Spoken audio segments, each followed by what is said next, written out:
It's been too long since I practiced any of that, though. So I couldn't even if I wanted to. But regardless, yes, we are going to be getting into our second ZvZ of the evening. Potentially not the last. We'll see how this bracket turns out. As we kick it off on Hotwire, LE, we're in the bottom left-hand corner map, spawning all the way in the bottom left-hand corner. We, of course, have our red Zerg player coming down from the land of Korea. He is going to be representing Dragon Phoenix Gaming, DPG. He is someone we should bark. It's Dark.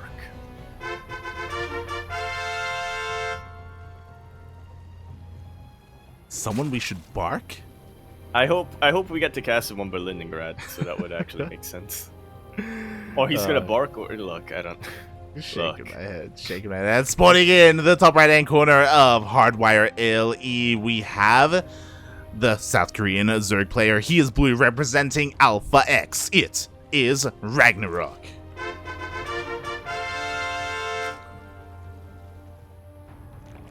You said this before restarting Discord and whatnot. I was gonna bring it up, but I forgot. But I have this mental image now of the other Zerg players out there, Dark and Rogue and Solar, just taking a pickaxe to the head of RagnaroK. When you mentioned that, you know, in ZvZ, the brain can be chipped away at. You know, you can't overcome the. Are they like mining his brain with enough brawn? Yeah, that's exactly what. That's exactly how I'm thinking of it. Yeah. They all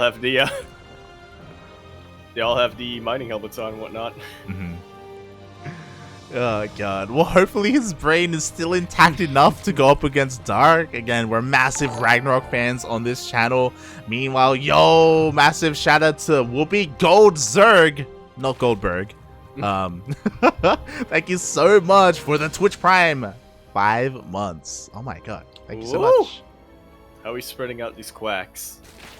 Quack, quack, quack. Wait, that was... Quack, quack! Yeah! Quack. Thank you so much, Whoopi Gold Zerg. We appreciate the support. Much love, much love. As we're getting into our quarterfinals. Again, winner of this series goes up against a Protoss. We still don't know which Protoss, though. It's going to be either Hero, who has been making massive waves in the past week or so, or Nice. Nice. Who has been making waves for the past year or so. Exactly. That's a PvP, and honestly, it could go either way. So even though Hero has been popping off recently, it's still kind of a toss-up between those two players. Well, it's Hero in the PvP. I wouldn't. I would generally bet on Hero in that particular matchup. I would as well. Speaking of, when we do hit the semifinals, predictions will be opening up, so you can place bets on players. You can kind of put your money where your mouth is in the next series. Yeah, not yet. Not yet. We do want to, save the wagers for some of the juicier matchups. Even better when it's a best of 5. Exactly. We will get there. Meanwhile, so far we've had a pretty passive opener. We had hatch gas pool from both players. We of course had Dark open up with a Bailey Nest, and so did RagnaroK, so no one is cutting any corners. Yeah, a little bit surprising, honestly, that we don't see either player being more aggressive in a ZvZ, but I guess it is game number 1. They may want to just get a little bit of a sense of how the other player is playing out this matchup in the recent days or what have you. Yeah, they're both just kind of respecting each other. I think this also goes to show that, like, because Biol is still kind of getting back into the swing of things, it makes sense for him to be the aggressor to try and, like, get Dark off guard. Meanwhile, RagnaroK, I guess, is a lot more confident in a later game or in the mid-game against Dark, as, again, he's just defending. We had a bit of a Ling run by, but there are Banelings already pre-morphed, so RagnaroK is relatively safe. Say relatively, as Dark comes back in and he gets a drone. Yeah, he is 100% committed. He even snipes on the Banelings. He's gonna snipe another one too! Oh my god, and at the same time, in come the flanking Banes of Dark. There's only one Baneling left here for RagnaroK, and now that it's gone, the Lynx can just flood in. Dark's Bane control has been insane today. Oh my. As we can see here. Yeah, exactly. I thought RagnaroK was gonna be fine. Oh! RagnaroK, please! That was a massive Baneling connection. Dark almost overstays his welcome and loses every single one of his Zerglings, but in the end, he pulls away And he gets away with a lot more than he really should have. 5 drones, Yeah. despite the openings that both players have gone for. It's not just that, it's 5 drones. He also forced a massive response, a massive wave of lings, and now Dark is far ahead when it comes to the worker count. All Dark has to do is defend against the counterattack. Oh god, another juicy Baneling connection there. And RagnaroK, he's still busy. Finally, he pulls the trigger. He's going across the map. RagnaroK has to deal some damage. Yeah, I don't think Dark has any safety banelings. He has 1 safety baneling, and this is long before Dark really has the roach count that he wants to get up. So RagnaroK could try to get some workers here. He could try, but it not looks with the like... defender's advantage. Yeah, he just doesn't have enough to break through. All the lings get cleaned up, the majority of the lings get cleaned up. RagnaroK gets forced all the way back. Meanwhile, Dark, he's getting fully saturated on 3 bases. He's got his lair on the way. Roach is already coming out. Looking at the upgrades, both of them have +1 range, so they're both already working on that at least. But Dark has a very nice lead, and RagnaroK still doesn't have any drones at his 3rd. He really doesn't. He's been making a lot of roaches. He's been getting his +1, but he needs to make use of it. He's doing nothing right now but making army. He needs to make sure that he can snipe a base at the very least. That he does. And finally, the Roach army is moving out across the map. RagnaroK, he is all in. He does have a supply advantage right now when it comes to the army. But this move out gets spotted by the Roaches. Dark knows, and he knows that all he has to do is defend, so he throws down spines. Oh my god, a decent wall of spines. Yeah. Just realizes how behind he is in roach count. Honestly, without Galarian Constitution, these roaches are still taking a long time to get across the map. 1 spine crawler should be able to finish as this fight happens. Oh my god, and a decent surround as well. The Biles do not find their connections. Boys are being pulled, but RagnaroK, he's still finding a lot of damage and denying a decent amount of these spines. Yeah, Dark's actually a little bit desperate here. A lot of his drones and losing a lot of his drones. He is still ahead, but for how much longer? He is fighting back thanks to that defender's advantage. No, his own roaches are getting into position. Spine crawlers are finally going to be utilized. Yeah, that they are. You know what? 13 workers went down, but Dark is still ahead in the worker count. Wow. He could afford those losses he needed to, and with that, he will hold. And now RagnaroK's just going to be trickling in his reinforcements. Is Dark actually going to go for the counterattack? He is! Continuing to rally the rest of his roaches that are in production across the map to RagnaroK, splitting off a lot of lings actually, trying to catch his base off guard, but best case scenario, it just becomes a base trade. Yeah, but though, you know what? The wall is... Oh no, it's not a wall! So the lings, maybe they can find some damage. At the same time, we do have Dark across the map. He's looking to just straight up end the game. There's not a lot here to defend whatsoever. +2 is going to kick in, and Dark, he just has the numbers. Once again, I'm just in awe. There was a really amazing move from RagnaroK where he split off his, not sure if you know this, but in the big engagement, he split off his lings and sent them a little bit towards the right, and after those lings dealt with whatever army was there, he just went for a complete 180 surround. Yeah. But it wasn't enough.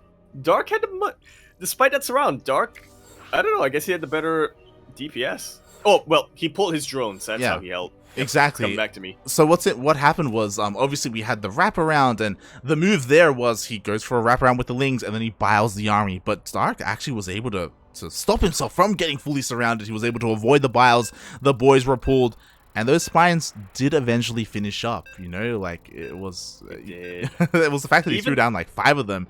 Only 2 of them got up, but like they were incredibly important. Absolutely. You need that backbone. Doesn't matter how many or how few spines you get up, you just need some spines to fall back to. And one of the things that Dark was doing with that spines was he was actually using them to deny surface area. He held position a couple of his roaches in between the spines. It was, man, Dark is on an absolute tear tonight. Let's see if he continues it on Glittering Ashes. LE, we're in the top right-hand corner of the map, spawning all the way in the top right-hand corner. You, of course, have a red Zerg player coming out from Atlanta, Korea, representing Dragon Phoenix Gaming, DPG. I mean, really, he just needs to continue to do whatever he was doing, right? He's been looking so good in this particular matchup that I don't think he needs to change too much. He is Dark.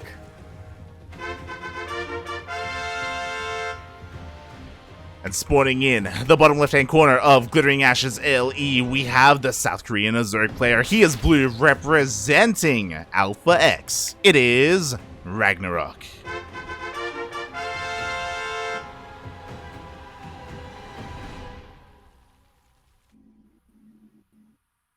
And I'm expecting RagnaroK to pull out something a little bit different here, but on Glittering Ashes, I guess it is a little bit difficult to be cheeky. Yeah, it really is a more macro-oriented map, and because of that, both players once again go for a more hatch gas pool opening. So very standard here to begin with. What we saw is as soon as the third bases were being taken, that is when Dark just ramped up the aggression, and he just came in at all angles, and it happened so long ago. But again, like, the Ling Bane aggression at the third base was insane from Dark, and that is what forced RagnaroK all in to begin with. Absolutely. RagnaroK had defenses up. He had safety banes, but Yeah. the sheer control from Dark kind of forced RagnaroK to think, you know what, I'm not going to be able to defend purely with the minimum amount of units. I need to pump out as many Lings and as much Banelings as possible. Exactly. It was incredibly impressive to see Dark pull that out. And we'll see if that happens again, or if RagnaroK can stabilize a little bit, get his third base up and running, and get into a more comfortable Roach versus Roach scenario, which I'm sure he wanted to get into. Yeah, Glittering Ashes, I guess, does also play into Roach v Roach a little bit better. It's because of all the opportunities to try to get a concave on your opponent. So many positions where you can come in for a flank or what have you. Yeah, definitely. Like, this is the much more larger map, so I would assume that RagnaroK should be able to hold on to his third base, but we'll see. We'll see what happens. We'll see if corners are cut as well.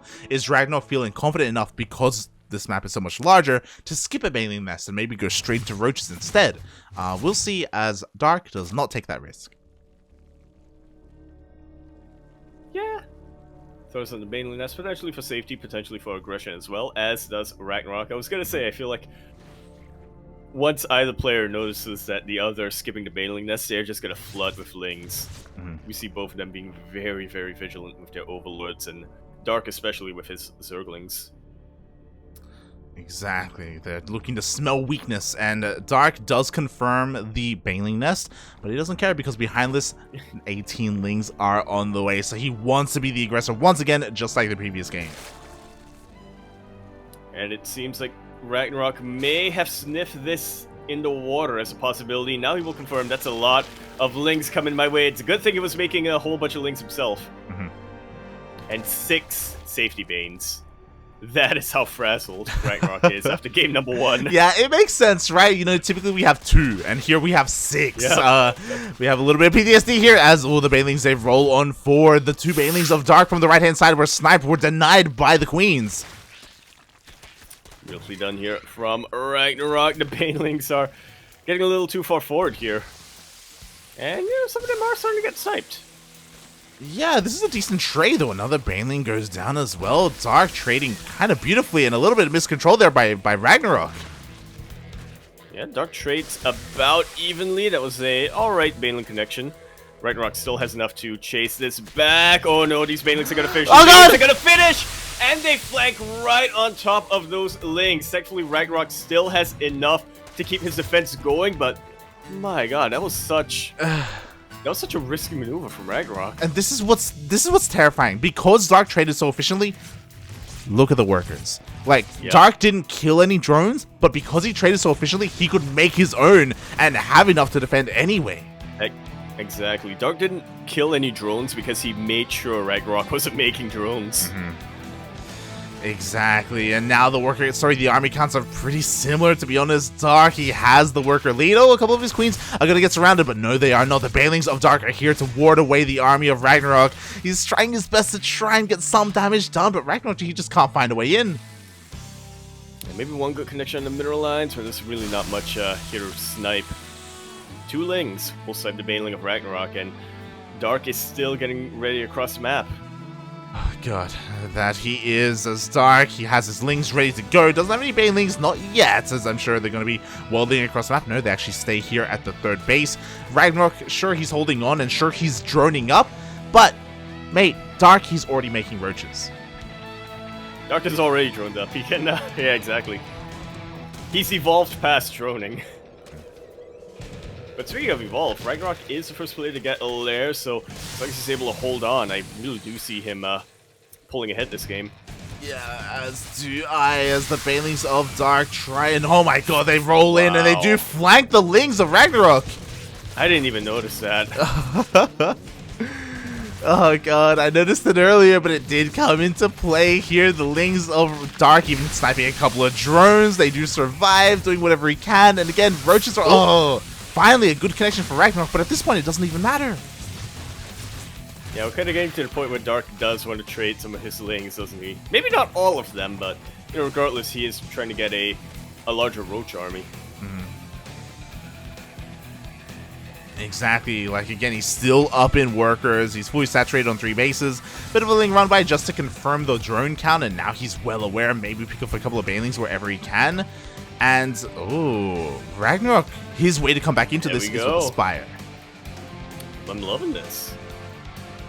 He's keeping it very, very, very, very well hidden. He has a comparable roach count to Dark, actually, so enough that these Mutalisks can fight with the main army, and he may be able to win the engagements, but most likely he's going to be using them for harass.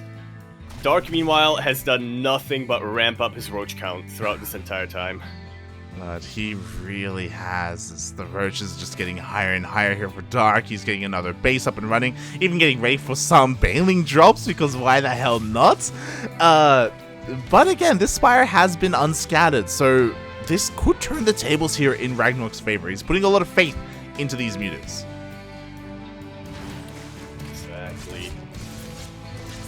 Obviously, RagnaroK is trying to scout whatever it can, but doesn't see much. Meanwhile, Dark has spotted. Yeah. Spire. A Ling just slipped on in. I'm so surprised that happened, but the Ling did confirm the Spire. The Overseer confirms that the Spire was not cancelled either, and now Dark can get ready. He already has a Hydroden on the way. Hydroden on the way. Should be getting some Spore Crawlers. Meanwhile, Dark's Drop-A-Lord is trying to get on top of this third base. RagnaroK thankfully is able to no! He bombards the drones from the sky. 8 of them immediately go down. That was a Baneling bomb if I've ever seen one. Jesus Christ. Like, there was some great reaction there from RagnaroK, but he turned around a little bit too soon, and the Overlord itself was faster than that, or could protect those Banelings a little bit longer. There was some nice slick moves there by Dark, and now RagnaroK, oh god, he's down. Okay, to be fair, he droned up. He's now ahead in workers. He has the Mutas when he catches the random Overlord. Yeah. Lightest from Dark, just trying to prevent the Banelings from getting sniped a little bit longer, but they do eventually go down. Dark? Does he have many Spore Crawlers? Okay, he has one in this base, and I guess it doesn't matter too much. He is already getting a massive amount of Hydras. Yeah, the Hydras are coming out, so the Mutas can't really win a big engagement, but they can deal some harassing damage. They can pick off Overlords left and right. Oh, the Queens do catch him, but none of the Mutas fall yet. They're about to be flanked, though, by these Hydras, but they do manage to back away. These Mutalisks haven't been able to pay for themselves yet. Not yet. I mean, again, at least they're getting a little bit of value here and there. They're keeping Dark at home. I think that's probably the most important part. What I'm worried about is that, again, RagnaroK, he's really committed to this Baneling Roach. Oh boy. Can he make this work? Can he somehow crash the Banelings into the Hydras? That's what I'm thinking of. That's the best case scenario, but the Hydras are nowhere near this army. A lot of them do connect with the Roaches, and honestly, they do soften them up a little bit, but nowhere near enough. That was far too inefficient of a trade here for RagnaroK. That was a lot of gas. That was an insane amount of gas. Like, I understand. Yeah, I understand the composition. Like, again, Banelings do so well against Hydras, but they gotta get there first. And as you were saying, like, the Hydras, they were in the back. You know, they were being morphed into Lurkers. And now Lurkers, that is the endgame unit that you want in ZvZ. Absolutely. Dark is barely any Hydraless, but it doesn't matter at all. Because RagnaroK isn't committed to the Mutalisk. RagnaroK is fully committed to Roaches and Ravagers. And as you were saying, that's exactly what the Lurkers want to face. Exactly. What are you gonna do? He pushes into 6 Lurkers? That's never gonna work for you. Sure, he had detection. Sure, he was trying to buy them down, and he forces the unburrow. But he only killed, what, 2 Lurkers there? And he just can't find any more leeway here. He can't find a way in. Yeah, 2 Lurkers. That sounds about right. Overseer. I think the Overseer got sniped, actually. Yeah, it did. So it's even more difficult. RagnaroK just trying to chip away at his base if he can, but he does take a couple of volleys from the Lurkers. And Dark has a lot of Roaches to clean up whatever is weakened. He's getting the lair now. Dark is maxed out. So is RagnaroK, to be fair, but Dark is maxed out with a much more efficient army. Yeah, exactly. And look at this micro here from Dark as well. Whenever he can, he makes sure that the Lurkers are able to avoid those biles left and right. RagnaroK, we see a Hydrogen on the way. He wants to get into his own Lurkers, but he's so far behind in tech. Really is. Dark trading a little bit inefficiently here, moving down the ramp into these Roaches and Ravagers, but again, he can afford these losses. In fact, he wants to lose some of these Roaches just so he can remake a couple of Hydras and get a couple of Lurkers out. Yeah. You were mentioning the micro from Dark, and what's even more impressive for me here, Light, is that Dark is unborrowing and reborrowing without adaptive talents. What? He doesn't have a hive. He's only getting the lair now. Yeah, he's only getting the hive now. Yeah. It's only gonna get worse from here, buddy. It's oh my god. I thought he had it. I was like, nah, yeah, it makes sense. They did. They looked very quick. They but did. He did. Yeah. Dark's Lurkers, they're just that little bit faster than any other player's Lurkers. God. Meanwhile, this I feel like is maybe a bit of a mistake from Dark. He wants to get rid of Roaches, sure, but he actually gets surrounded, and RagnaroK takes a really strong win here. Like, the Mutas are going to be able to clean up a lot of the supply, and Dark has to make sure he remakes it well, and like now is a window here for RagnaroK to maybe deal some damage. Yeah, Dark is able to make it out of there with a couple of his Roaches, but that is essentially him surrendering map control to RagnaroK.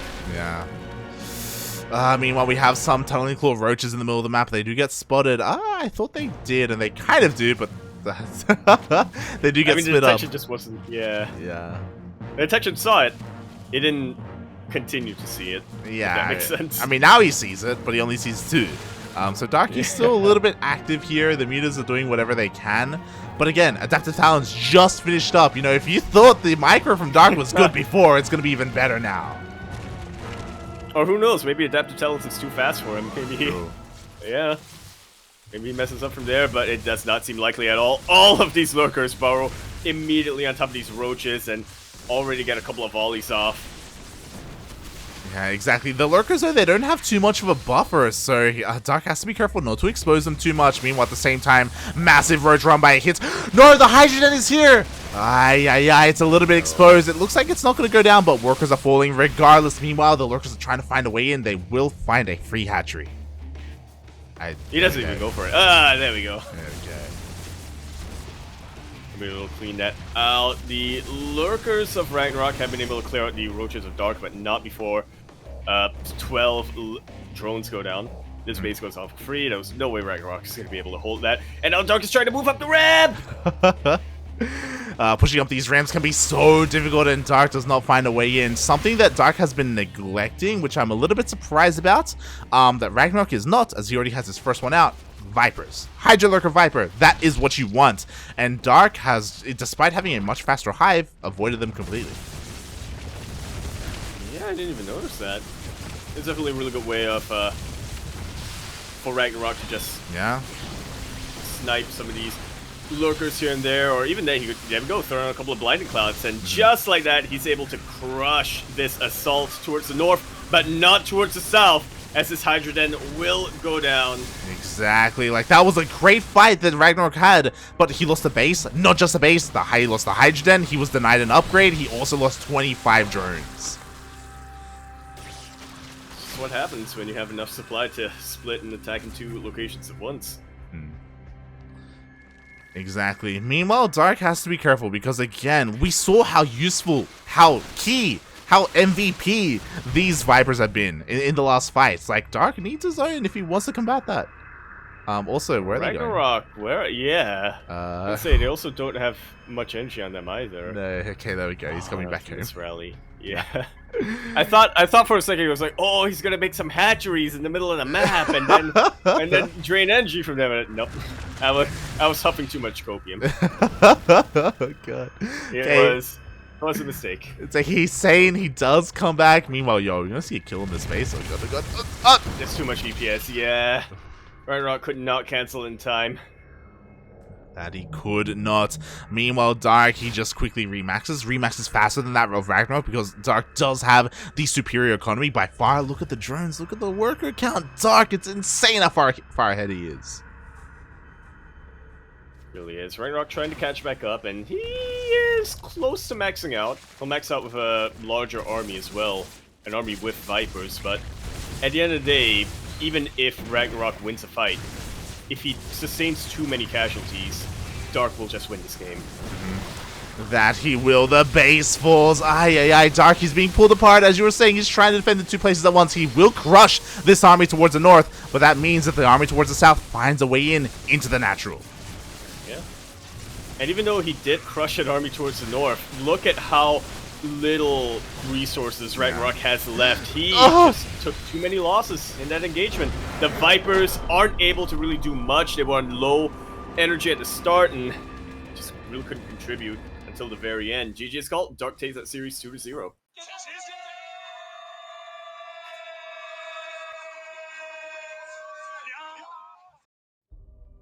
He will advance to the semifinals here. Really, was there ever any doubt? That was a little bit of doubt for me. I'm gonna be honest. Like, I really thought RagnaroK could, maybe take a game there, or I really thought it would look a lot closer. But Dark, he's showing up. I mean, let's be real. RagnaroK's Spire didn't really do anything for him. Like the mutas, he shut down one Dropalord. Cool. He killed like an additional Overlord as well, but he never got any drone kills, and that's really what you want when you invest into those mutas. So because of that, he put himself behind. And his own lurker tech was just so late as well. Eventually he got it, but by that time, like, he was already losing bases left and right. Yeah. Yeah. It's just those lurkers, man. I just keep thinking back to how Dark was able to utilize his lurkers, and already lurkers would have been able to counter the roaches, but just the fact that he was able to dodge so many vials before getting his hive up was insane. And now, Dark already has his opponent waiting for him. It's Hero. It is Hero. Let's go. DPG on DPG action. We're done with the Zerg versus Zergs because I believe Dark is the last remaining Zerg player in the... There's still DRG. Okay. There's 2 Zerg players left. Oh my god, I didn't even see. Dongregu, he took down Special. He did. Damn. 2-0. And I honestly really thought like that was where Dongregu may have fallen. And we may have been prevented a Zerg player in the finals, but yeah. Dongregu is still alive. He's in the semifinals. Dark is still here in the semifinals. We may actually get ZvZ finals, potentially. Not to get too ahead of ourselves here.